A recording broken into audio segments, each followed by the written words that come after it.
আমি সঞ্চয়িতা। আমি গিরিশ পার্ক থেকে আসছি ব্রতদির কাছে, রাজারহাটের ব্রতদির সেন্টারে এসেছি। আমি দিদির কাছে 4 মাস ধরে ডায়েট চার্ট নিচ্ছি। ফার্স্টে আমি এসেছিলাম অফলাইনে, আমার প্রচণ্ড মেডিকেল ইস্যু ছিল, অনেক রকম প্রবলেম ছিল। দিদির সঙ্গে আমি সব কিছু শেয়ার করেছি, সব কিছু বলেছি। 4 মাস পর আমার অনেক প্রবলেম কিওর হয়ে গেছে। অলমোস্ট আমার 18 to 19 কেজি ওয়েট লস হয়েছে।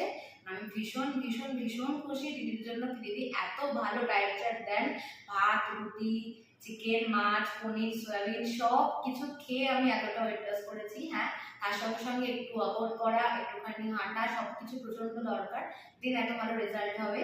আমি সবাইকে একটু সাজেস্ট করবো তোমরা সবাই দিদির কাছে এসো, এসে একটা প্রপার ডায়েট চার্ট নিয়ে একটা হেলদি লাইফস্টাইল মেনটেন করো। দিদির সেন্টার হচ্ছে রাজারহাটে, দিদির সাথে কন্ট্যাক্ট করে নেবে। দিদি সাউথেও একটা ক্লিনিক ওপেন করছে, সেখানেও তোমরা সবাই যেও। Thank you.